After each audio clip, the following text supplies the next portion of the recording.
on the entry list. You've got Eala, she's there. Boiseau is also there. Badosa, she's going to have to play qualifying. She didn't make the cut. To see who is not actually on the entry list, Badosa's in the qualies at this stage. Now I think she has such an amazing head on her shoulders and the game, and I think she has a voice and a platform that's going to, transcend the sport. And as we know now, sport is not just tennis. It's fashion, it's art, it's culture, it's having a platform, and I think she does brilliantly of merging all of those together. Something is happening in women's tennis right now, and if you have been paying attention, you already know what I am about to say. There is a name that keeps coming up in every conversation, every post, every comment section, and every press conference. A name that used to be whispered with cautious excitement and is now being spoken out loud with genuine awe. That name is Alex. And before we even get into everything that has been unfolding over the past few months, I want you to think about something. How often does a player come along and genuinely shake the foundation of an established sport? Not just win a few matches, not just trend on social media for a week, but actually shift the entire energy of a tour. Actually make tournament directors rethink their decisions. Actually make established champions feel the ground moving beneath their feet. That is exactly what is happening right now. The French Open has officially released its 2026 main draw, and Alex has secured a direct entry into Roland Garros. No qualifying rounds. No fighting through brutal early-stage matches against hungry challengers. She walks straight into the main draw as a recognized competitor among the best players in the world. And the moment that news dropped, the tennis world did not quietly nod and move on. People reacted. Hard. Because this decision carries weight. It carries meaning. It tells you something real about where the sport is heading and who is being trusted to take it there. Now, let's talk about the player who reportedly felt that shift most personally, Paula Badosa. And look, this is not about tearing anyone down. Badosa is a serious tennis player. She has competed at the highest level for years. She has beaten elite opponents, survived injuries that would have finished other careers, and rebuilt herself more than once with sheer stubbornness and grit. She deserves every ounce of respect she has earned. But here's the thing about sports. Respect does not freeze time. The tour keeps moving whether you are ready or not. And right now, the momentum that used to flow toward established veterans is tilting somewhere new. The spotlight is bending toward Alex with a kind of gravitational pull that is difficult to explain, but impossible to ignore. You can feel it watching her matches. You can see it in how crowds gather. You can hear it in how analysts talk about her. There is something different happening around this player. Something that goes beyond just wins and losses. And tournament organizers clearly feel it too, because that Roland Garros decision was not made by accident. But to really understand how we got here, you have to go back. You have to go back to the Australian Open, which honestly feels like the moment the whole world started paying attention in a completely different way. Alex had been building quietly before Melbourne. There were results here and there, glimpses of something exciting. But the Australian Open turned those glimpses into a full and undeniable picture. Fans were showing up to her matches the way people show up for legends. Lines forming outside courts before the sun was fully up. Supporters arriving hours early just to claim a seat, just to be in the same space as her, just to say they were there. And again, this was not a final. This was not a semi-final between two all-time greats. This was simply Alex playing tennis, and people could not get enough of it. The energy inside those courts was electric in a way that made broadcasters stop mid-sentence and acknowledge it. The cameras kept cutting to the crowd because the crowd was part of the story. Social media picked it up and turned it into something global.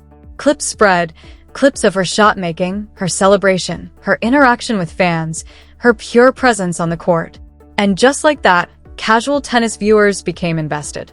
Fans who had never cared about a player from the Philippines suddenly found themselves emotionally attached to her journey. That kind of thing does not happen through strategy or marketing alone. That happens because someone is genuinely special and people can sense it. Tournament directors sensed it too.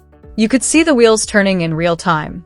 The question stopped being whether Alex was talented and started being how big can this get? Then came Miami. And if the Australian Open was the moment the world noticed Alex, Miami was the moment the world took her seriously. There is a difference between those two things. You can notice someone and still have doubts. You can admire someone's style and still wonder if they have the substance to match it. Miami answered every single one of those questions in the most direct way possible. She played with a level of aggression and composure that looked different. Her movement was sharper. Her decision-making in pressure points felt more mature. She was not just surviving rallies against elite opponents. She was constructing points. She was attacking with purpose. She looked like someone who belonged on the same court as the best in the world, not hoping to stay competitive, but actually believing she could win. And then it happened. The win over Coco Gauff. That match changed everything. You want to talk about a statement win? That was one of the defining results of the young season because Coco Gauff is not just a Grand Slam champion. She is one of the biggest personalities in women's tennis. She is powerful, experienced, mentally strong, and she has been through the biggest moments the sport has to offer. Beating her requires more than talent. It requires belief. It requires the ability to handle pressure in a way that most young players simply cannot do yet. Alex handled it, and when that match ended, the conversation around her career shifted permanently. Critics who had been cautious suddenly started revising their opinions. Analysts who had praised her potential started talking about her present. The word prospect started getting quietly replaced with contender. That is not a small change. That is everything in this sport. Then Indian Wells followed. And while she did not win the tournament, what she showed there was arguably just as important as any trophy. Because trophies measure outcomes, but performances reveal character. At Indian Wells, Alex showed tactical growth. She showed that her game was not just physical. There was real court intelligence developing. She was reading opponents differently.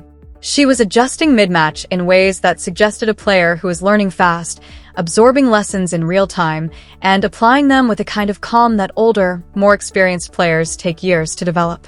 Tennis analysts started using different language to describe her.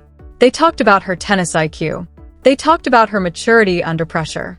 They talked about how she was not just surviving at the top level, but genuinely figuring it out. And that is exactly the kind of signal that Grand Slam organizers respond to. Because they're not just booking players for one tournament. They are investing in storylines. They are curating an experience for millions of viewers who want to feel something when they watch. And right now, watching Alex play makes people feel something real. But here is another layer to this story that makes it even bigger. The support she has received from some of the most legendary names in tennis history. Let's start with Novak Djokovic.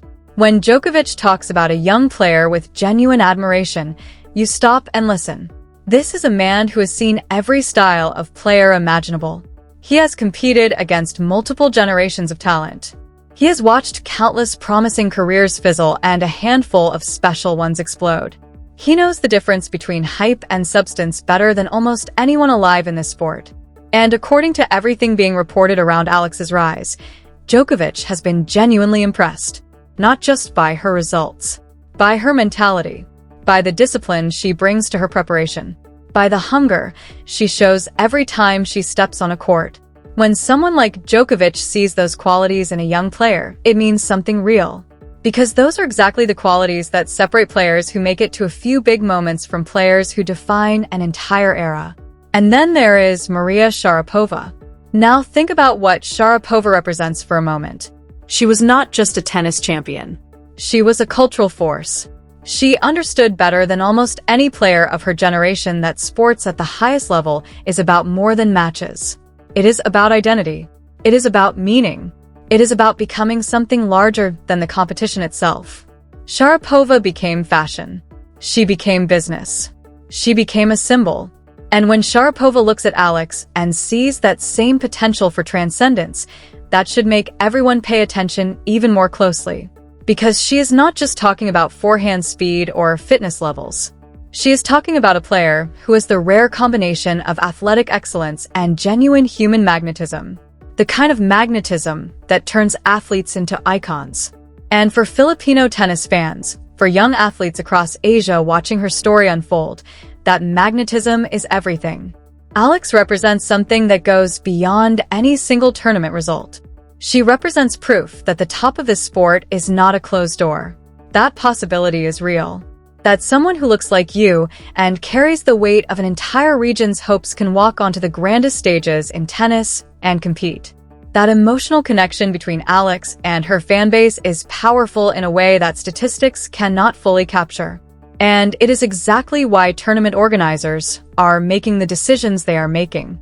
Now, let's bring this back to Roland Garros, because the French Open is a different animal entirely. Clay court tennis is its own world. It demands a completely different physical vocabulary. Long rallies that test your endurance in ways that hard courts simply do not. Movement patterns that require you to slide and reset again and again and again without losing your shape. Mental strength that has to stay sharp even when a single point drags on for 30, 40, 50 shots. Champions are built on clay over time. It is not usually a surface where young players immediately thrive because the margin for error is so unforgiving. Every weakness gets exposed. Every mental fragility gets amplified. And yet, the French Open looked at Alex's trajectory and said she belongs here. That decision carries enormous confidence in what she is capable of. And from everything being reported around her preparation, she is taking this moment with full seriousness. Her training focus right now is pointed directly at clay. She is working on the endurance required for marathon matches. She is working on the footwork adjustments that clay demands. She is working on the mental patience required to play long points without rushing, without forcing mistakes, without letting the surface bully her into bad decisions. She wants to prove that this opportunity was not given prematurely. She wants to show that she earned it not just through popularity, but through genuine readiness to compete. And honestly, watching everything she has done over the past several months, it is very hard to bet against her proving exactly that. Think about what a